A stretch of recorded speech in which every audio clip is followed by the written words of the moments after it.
నేనే మెసేజ్ చేశాను. ఒకసారి మీరు కంగ్రాచులేషన్స్. బ్రీఫ్ గా ఏం జరిగింది ఫస్ట్ నుంచి చెప్పండి, క్లియర్ గా చెప్పండి. Ready ma'am, start. కొంచెం బై మార్ స్టార్ట్ వాయిస్ గట్టిగా చెప్పండి. ఓకే. సో June 14, 2024 మన రైల్వే కోడూరు ఎమ్మెల్యేకి నేను మెసేజ్ చేయడం జరిగింది త్రూ ఫేస్బుక్. కంగ్రాచులేషన్స్ సార్ అని చెప్పేసి ఆయన థ్యాంక్ యూ అని చెప్పి ఫస్ట్ డేనే నాతో 2-3 అవర్స్ చాట్ చేశారు. లైక్ నైట్ 11:30 ఆ టైం వరకు చాట్ చేశారనమాట. డీటెయిల్స్ అన్నీ కనుక్కోవడం జరిగింది. ఆయన నువ్వేం చేస్తావు, ఎక్కడ ఉంటావు, పెళ్ళి అయిందా, పిల్లలు ఉన్నారా, హస్బెండ్ ఏం చేస్తాడు, ఈ డీటెయిల్స్ అన్నీ అడగడం జరిగింది. నేను చెప్పాను. లాస్ట్లో ఆయన ఫోన్ నెంబర్ ఇచ్చి నా ఫోన్ నెంబర్ తీసుకొని ఇక్కడ వద్దు టెలిగ్రామ్లో చాట్ చేద్దాము అనేసి చెప్పారు.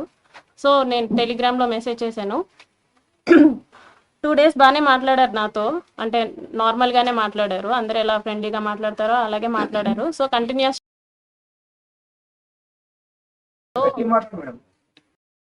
చెప్పడం అర్థం కావట్లేదేమో అని చెప్పేసి నేను కలుస్తాను. జూలై 9th కలిసాను. For the first time July 9th కలిసాను. ఆయన షెడ్యూల్ అంతా అయిపోయిన తర్వాత నైట్ 8 o'clock అలాగా వచ్చి నన్ను పిక్ చేసుకున్నారు. మా ఇంటి దగ్గర పిక్ చేసుకుని తీసుకెళ్లారు. రైల్వే కోడూరు నుంచి కడప రూట్ వెళ్దాం అనేసి అన్నారనమాట. Railway Koduru to Kadapa route 90 kilometers వస్తుంది. కడప వరకు 90 kilometers వస్తుంది. సో స్టార్ట్ అయ్యాము. మా బాబుతో మా కేర్ టేకర్ ఉంది. ఇన్ ద మీన్ వైల్లో ఆయన మళ్ళీ ఎందుకు కలవని అంటున్నావు, ఎందుకు మెసేజెస్కి అలా రెస్పాండ్ అవుతున్నావు, ఎందుకు అంత పొగరు చూపిస్తున్నావు అని చెప్పేసి ఈ మాటలు మాట్లాడారు. రాజంపేటకు వచ్చేసరికి రాజంపేట టు బాక్రాపేట మధ్యలో ఒక డార్క్ విలేజో మరి ప్లేసో నాకు ఐడియా లేదు, అక్కడ ఆపారనమాట. ఆపిన తర్వాత నేను ఎందుకు ఆపారండి అంటే, ఎందుకు నువ్వు నాతో సరిగా ఉండట్లేదు, ఎందుకు నేను అడిగినవన్నీ చేయట్లేదు అని చెప్పేసి కాన్వర్సేషన్ స్టార్ట్ చేశారు. లేదండి నేనైతే ఆ టైప్ కాదు, నేను ఇక్కడ 5 years నుంచి ఉంటున్నాను, నేనైతే ఆ టైప్ కాదు, నేనేంటో నా జాబ్ ఏంటో అన్నట్టు ఉండేదాన్ని అనేసి నేను చెప్పాను. నువ్వు నాకు సెక్షువల్లీ కావాలి అనేసి ఆయన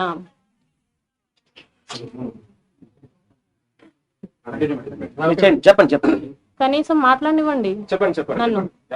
ఓకే, సో ఆయన సెక్షువల్ సాటిస్ఫాక్షన్ కావాలి నాకు నీతో అనేసి అన్నారనమాట. లేదు సార్ నేను అవన్నీ చెయ్యను అనేసి చెప్పేసరికి ఆయన నా బాడీ పార్ట్స్ టచ్ చేయడానికి ట్రై చేస్తూ నన్ను ఫోర్స్ చేయడానికి ట్రై చేశారు. కార్ డోర్ ఓపెన్ చేసేలాగా నా జుట్టు పట్టుకొని ఇలా లాగారు, ఎడ్జ్ ఆఫ్ మై హెయిర్ పట్టుకొని లాగారు అనమాట. నా ఫ్రంట్ సీట్, నేను ఫ్రంట్ సీట్లో కూర్చున్నాను. రెక్లైనర్గా బెండ్ చేసేసి నా మీదకి వచ్చేసి నేను అరవబోయాను. ప్లస్ చేతులు ఎలా పట్టేసుకున్నారు, 2 చేతులు ఆయన ఒక చేతి ఇలా పట్టుకున్నారు, కొట్టారు. ఫోర్స్ఫుల్లీ నా ప్యాంట్ అది తీసేసి he force himself on to me for the first time. అయిపోయిన తర్వాత నేను భయపడిపోయి నేను వెనక్కి వెళ్ళిపోయాను. ఆ మధ్యలో నేను వెనక్కి వెళ్ళిపోయాను. ఆ సీట్ ఈ మిడిల్ ఆఫ్ ద సీట్ ఉంటుంది కదా, దాని నుంచి నేను వెనక్కి వెళ్ళిపోయి నేను వెనక్కి కూర్చున్నా. ఆయన డ్రైవ్ చేశారు, మా హోమ్కి డ్రైవ్ చేశారు. నేను దిగిపోతున్నప్పుడు చెప్పారనమాట, చాలా చాలా చేస్తున్నావు, ఇక నుంచి అట్లా చేయొద్దు, నువ్వు నా మాటే వినాలి, నేను చెప్పినట్టే చేయాలి, మీ హస్బెండ్ నిన్ను పట్టించుకోడేమో, నేను 1000 times ఎక్కువ పట్టించుకుంటాను నేను నిన్ను, సో నేను చెప్పినట్టే చెయ్యి, ఇది ఎవరికి లీక్ చేయొద్దు అని చెప్పేసి ఆ టోన్లో నాతో మాట్లాడారు. నేను దిగేశాను.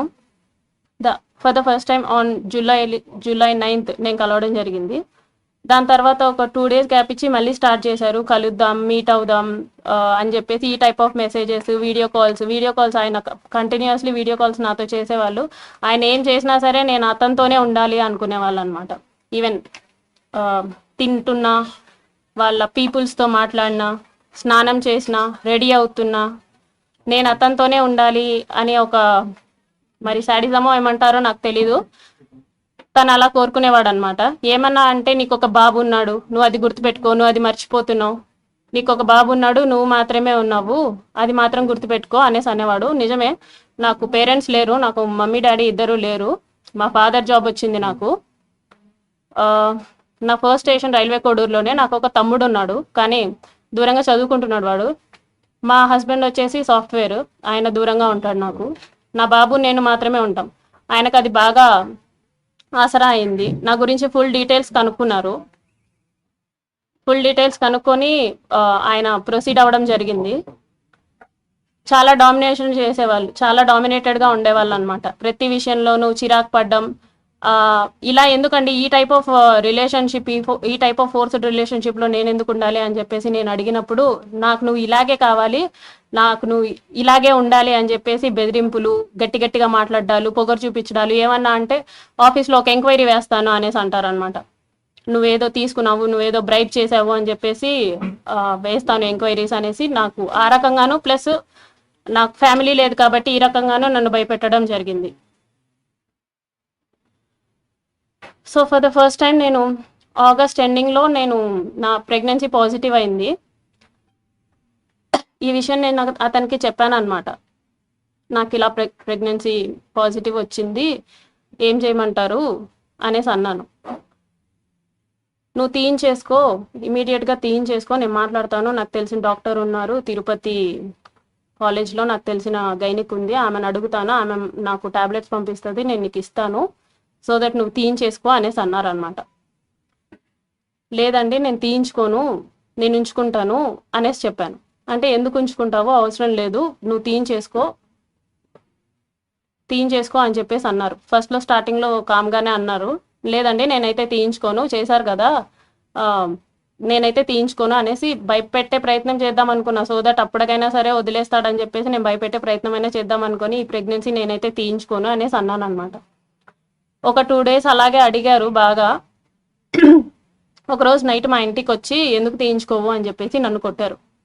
నువ్వు ఎందుకు తీయించుకోని అంటున్నావు అంటే, కార్లో తీసుకెళ్లడం మానేసి డైరెక్ట్గా మా ఇంటికి వచ్చారు, కార్ పార్క్ చేసి, ఎందుకు తీయించుకొని అంటున్నావు అని చెప్పేసి, మా బాబు నిద్రపోతున్నాడు, అప్పుడు నన్ను కొట్టారనమాట, ఎందుకు తీయించుకొని అంటున్నావు అనేసి. లేదండి నేను తీయించుకోను, మీరే కదా చేశారు, సో నేను తీయించుకోను, సమాధానం చెప్పండి అంటే, సరే మీ హస్బెండ్కి డివోర్స్ ఇచ్చేసి నేను నిన్ను పెళ్లి చేసుకుంటాను, ప్రస్తుతానికైతే తీయించుకో అని చెప్పేసి నార్మల్గా అష్యూరెన్స్ ఇచ్చినట్టు చెప్పారు. సో నీ హస్బెండ్తో నువ్వు డివోర్స్ తీసుకున్న తర్వాత నేను నిన్ను పెళ్లి చేసుకుంటానంటే అవసరం లేదు అని చెప్పేసి నేను ఫర్ ద ఫస్ట్ టైం నేను అబార్ట్ చేయించుకున్నాను. అది కూడా అతనే టాబ్లెట్స్ తీసుకొని వచ్చారు, వాళ్ళ ఫ్రెండ్, తిరుపతి ఫ్రెండ్ ఎవరో ఇచ్చారంట, గైనిక్ సమాన్ టాబ్లెట్స్ తీసుకొని వస్తే for the first time abort చేయించుకున్నాను నేను వాళ్ళతో. ఇందులో నాకు తెలియని విషయం ఏంటంటే, ఈ మీన్ వైల్లో ఒక 4 months ముందు మా హస్బెండ్కి కాల్ చేసి మాట్లాడారు అతను.